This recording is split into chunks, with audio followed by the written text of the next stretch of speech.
Welcome to study exam techno. आज 14 जुलाई 2020। आज आपके लिए टेक्निकल्स की जितनी भी महत्वपूर्ण प्रश्न बन सकते थे वो मैं लेकर आया हूं। सभी क्वेश्चंस का डिस्कशन करेंगे।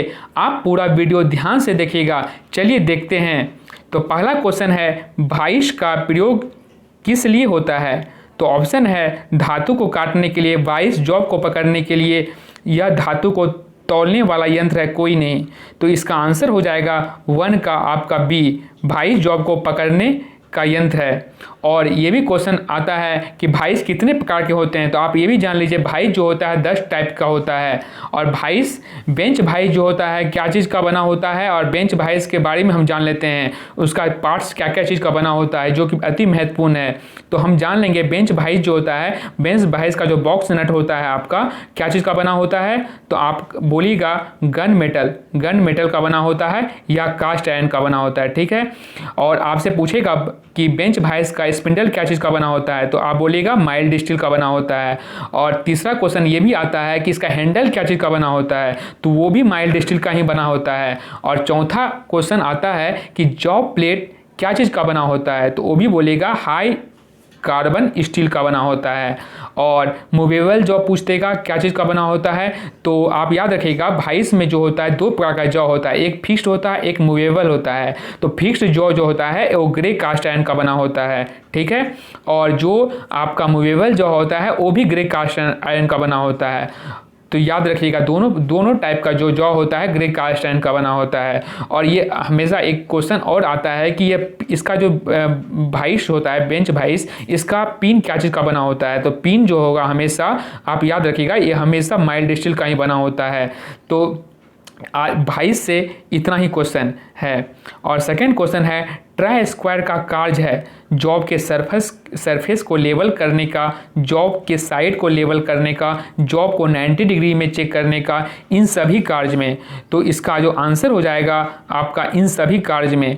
ठीक है। क्योंकि जॉब का जो होता है 90 डिग्री एंगल चेक करने के लिए करते हैं। अगर हमारा जॉब टेपर रहता है तो हम 90 डिग्री एंगल चेक करने में ट्राई स्क्वायर का यूज करते हैं। और सेकंड जो होता है जॉब के साइड के लेवल को भी चेक करने के लिए क्या आता है, और जॉब का सरफेस को भी चेक करने के लेवल को चेक करने के लिए ही ट्राई स्क्वायर का यूज किया आता है। और ट्राई स्क्वायर जो होता है, एक क्वेश्चन ये भी आता है कि ट्राई स्क्वायर की कितने भाग होते हैं। तो आप याद रखिएगा ट्राई स्क्वायर के 2 भाग होते हैं, एक स्टॉक एक ब्लेड। तो सबसे अधिक मोटाई का जो होता है आपका स्टॉक होता है। तो क्वेश्चन भी आता है कि स्टॉक की मोटाई अधिक होती है कि ब्लेड का। याद रखिएगा स्टॉक की जो होती है मोटाई तो सबसे अधिक होती है, स्टॉक की मोटाई जो होती है सबसे अधिक होती है। ठीक है। और उसके बाद थर्ड क्वेश्चन देखेंगे, रेचेट प्रेस है तो हाफ वाली ड्रिलिंग मशीन, ग्राइंडिंग मशीन दोनों कोई नहीं। तो 3 का आंसर हो जाएगा ए, हाथ वाली ड्रिलिंग मशीन है रेचेट प्रेस। ठीक है।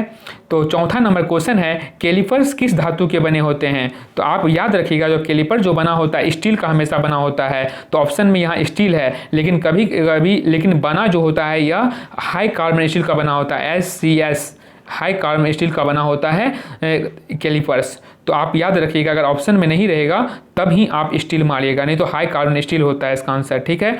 और 5वां नंबर क्वेश्चन है, जेनी कैलिपर्स को एक अन्य नाम से भी पुकारते हैं, वह है। तो ऑर्डले caliper, hermaphrodite caliper, leg point calipers, इनमें सभी। तो इसका आंसर हो जाएगा कि इनमें सभी। ठीक है। इसका आंसर हो जाएगा आपका इनमें सभी। जेनी कैलिपर को हम लोग ऑर्डले कैलिपर भी कहते हैं, हर्मोफ्रोडाइट कैलिपर भी कहते हैं, लेग पॉइंट कैलिपर्स भी कहते हैं। और ये भी क्वेश्चन आता है कि जेनी कैलिपर जो होता है किस प्रकार का टूल है। तो आप कहिएगा कि जेनी कैलिपर जो होता है एक मार्किंग टूल है। ठीक है। और 6 नंबर क्वेश्चन है, सरफेस प्लेट का आकार निम्नलिखित में से कैसा होता है। तो ये बहुत ही महत्वपूर्ण क्वेश्चन है।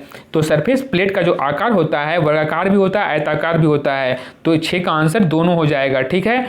तो और ये भी क्वेश्चन आता है, आपको पूछ देगा कि सरफेस प्लेट जो होता है क्या चीज़ का बना होता है। तो वो आप बोलिएगा कि यह जो होता है ग्रेनुअल कास्ट आयरन का बना होता है, ग्रेनुअल कास्ट आयरन का बना होता है। अगर आपका ऑप्शन में ना रहे तो आप ग्रेनाइट भी मारिएगा।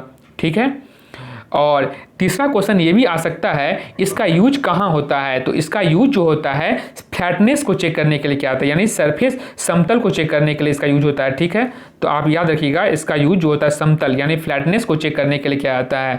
और अगर आपसे ये भी क्वेश्चन पूछ सकता है कि इसकी वर्कशॉप शुद्धता कितनी होती है सरफेस प्लेट की, तो आप याद रखिएगा बहुत ही महत्वपूर्ण क्वेश्चन है, 0.025 mm इसका वर्कशॉप शुद्धता होती है। और अगर आपका mm में नहीं देगा, अगर इंच में देता है तो लिखिएगा 0.001 इंच। ठीक है, 0.001 इंच। ठीक है, इसका ये आंसर हो जाएगा। और आगे क्वेश्चन देखते हैं, 7 नंबर क्वेश्चन है, निम्नलिखित में सरफेस प्लेट का क्या लाभ है?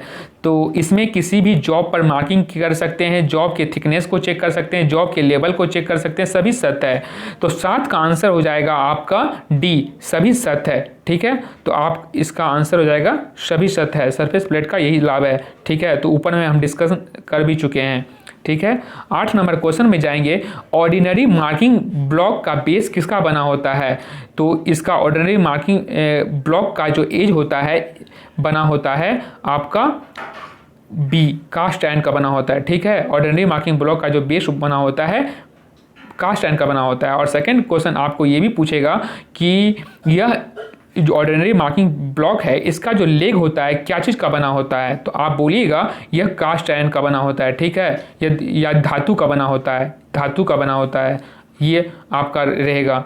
तो आप लिखिएगा धातु का बना होता है। अगर पूछ देगा ऑर्डिनरी मार्किंग ब्लॉक का जो है यूज कहाँ कहाँ होता है, तो इसका यूज जो होता है हम लोग ऑर्डरलेग कैलिपर और डिवाइडर द्वारा मार्किंग जो करते हैं इसी पर रख करके हम लोग मार्किंग करते हैं। तो आप याद रखिएगा ऑर्डरलेग कैलिपर और डिवाइडर द्वारा मार्किंग के लिए हम लोग ऑर्डिनरी मार्किंग ब्लॉक का यूज करते हैं। ठीक है, 9 नंबर क्वेश्चन है, यूनिवर्सल मार्किंग ब्लॉक के नीचे सरफेस पर किस आकार की शेप कटी होती है? तो ये भी टाइप की कटी होती है। ठीक है, 10 नंबर क्वेश्चन है, प्रिक पंच का कोण कितना होता है? तो 10 का आंसर हो जाएगा आपका बी, 30 डिग्री। तो प्रिक पंच का जो एंगल होता है आपका 30 डिग्री होता है। ठीक है, 30 डिग्री मारिएगा, इसका आंसर हो जाएगा। ठीक है, और 11 नंबर क्वेश्चन है, सेंटर पंच के नीचे के पॉइंट का कोण कितना डिग्री का होता है?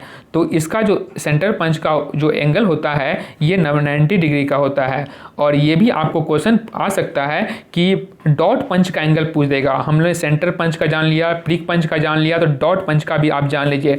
डॉट पंच का जो एंगल होता है 60 डिग्री होता है। डॉट पंच का एंगल जो होता है 60 डिग्री होता है। और एक ऑटोमेटिक सेंटर पंच भी आता है, उसका एंगल जो होता है 90 डिग्री और 60 डिग्री का होता है, ये दोनों का होता है। ठीक है, 90 डिग्री और 60 डिग्री का होता है 11 नंबर।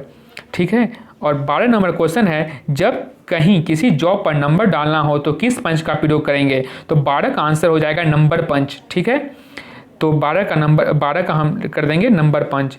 और 13 नंबर क्वेश्चन है, स्क्रू ड्राइवर किस धातु के बने होते हैं? तो आप जानते ही होंगे स्क्रू ड्राइवर जो बना होता है आपका कास्ट कार्बन स्टील का बना होता है। ठीक है, स्क्रू ड्राइवर हमेशा बने होते हैं कार्बन स्टील के। 14 नंबर क्वेश्चन है, प्लायर का क्या कार्य है? तो प्लायर का कार्य जो होता है इसमें सुराख बनता है। ठीक है, तो इसका आंसर हो जाएगा इसमें सुराख बनता है। ठीक है, और 15 नंबर क्वेश्चन है, स्पेनर कितने मुंह वाले होते हैं? तो आप याद रखिएगा स्पेनर जो होते हैं 2 मुंह वाले होते हैं। आप देखे भी होंगे। और ये भी जान लीजिए कि स्पेनर जो क्या चीज़ का बना होता है, आपसे अगर पूछ देगा स्पेनर क्या चीज़ का बना होता है तो आप बोलिएगा ये कार्बन स्टील का बना होता है। ठीक है, और इसे ड्रॉप फोर्ज करके बनाया जाता है। ठीक है, इसे ड्रॉप फोर्ज एक विधि है, इसके द्वारा बनाया जाता है। और ये भी क्वेश्चन पूछ सकता है आपको स्पेनर के मुख्यतः कितने भाग होते हैं? तो इसके मुख्यतः जो होते हैं 2 प्रकार के होते हैं। यह एक फिक्स्ड स्पेनर होता है, एक फिक्स होगा, और एक जो होगा एडजस्टेबल होगा। एक एडजस्टेबल होगा। जो फिक्स्ड स्पेनर होता है उसका साइज जो होता है फिक्स होता है। आप देखे होंगे 32 का स्पेनर, 30 का स्पेनर, तो उस टाइप का स्पेनर जो होता है वो फिक्स्ड स्पेनर होता है। और एक एडजस्टेबल स्पेनर आता है, इसमें कई प्रकार के साइज, बोल्ट और नट के साइज को चेक करने के लिए किया जाता है। ठीक है, और उसके बाद 16 नंबर क्वेश्चन है, जहां बड़े बड़े पाइप पकड़े हों तो वहां किस रेंज का प्रयोग करेंगे? तो 16 का आंसर हो जाएगा सी, चेन रेंज का प्रयोग करेंगे। ठीक है, 17 नंबर है, टूल में माइक्रोमीटर के आविष्कारक कौन है? तो ये भी बहुत महत्वपूर्ण क्वेश्चन है। इसका आंसर होगा जिम पामर, जो है ये माइक्रोमीटर का आविष्कारक थे। ठीक है, और आपसे ये भी पूछ सकता है कि ये जो माइक्रोमीटर है, माइक्रोमीटर किस सिद्धांत पर वर्क करता है। तो ये बहुत बार क्वेश्चन आ चुका है, एक गन फैक्ट्री में भी पूछा गया क्वेश्चन।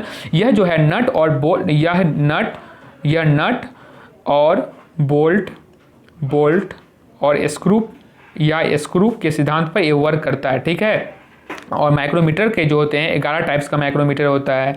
ठीक है, और 18 नंबर क्वेश्चन है, माइक्रोमीटर निम्नलिखित में से किस प्रणाली पर उपलब्ध है। तो इसका आंसर हो जाएगा 18 का आपका सी, दोनों ब्रिटिश प्रणाली पे भी है, मैट्रिक प्रणाली पे भी है।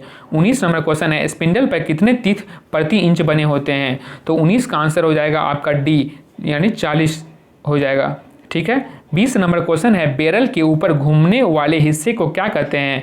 तो ये आपने माइक्रोमीटर अगर चलाया होगा तो माइक्रोमीटर यूज किए होंगे तो आपको पता होगा, लेकिन जो माइक्रोमीटर नहीं यूज किए हैं तो उनको हम बता दे रहे हैं कि बैरल के ऊपर घूमने वाले हिस्से जो होते हैं वो जो होते हैं, इसका आंसर हो जाएगा थिम्बल। बैरल के ऊपर घूमने वाले हिस्से को कहते हैं थिम्बल। ठीक है, 21 नंबर क्वेश्चन है, बैरल पर कितने तक की दूरी पर चिन्ह रहते हैं। तो बैरल का जो होता है, इस पे चिन्ह जो होता है 0 से 10 होता है। ठीक है, और 22 नंबर क्वेश्चन है, एक्सटेंशन रोड किसका बना होता है। एक्सटेंशन रोड जो होता है मेरा कास्ट आयरन का बना होता है। एक्सटेंशन रोड हमेशा याद रखिएगा, जब हमारा गेज वहाँ तक पहुँच नहीं पाता है तो हम एक्सटेंशन रोड का यूज करते हैं। तो एक्सटेंशन रोड जो होता है हमेशा कास्ट आयरन का ही बना होता है। और 23 नंबर क्वेश्चन है, निम्नलिखित में से किसे ताला जोड़ कैलिपर्स भी कहा जाता है। बहुत ही इंपॉर्टेंट क्वेश्चन है। ठीक है, 23 नंबर, इसका आंसर हो जाएगा डी, स्थानांतरण। ठीक है, 24 नंबर क्वेश्चन है, जब माइक्रोमीटर किस प्रणाली में उपलब्ध होता है।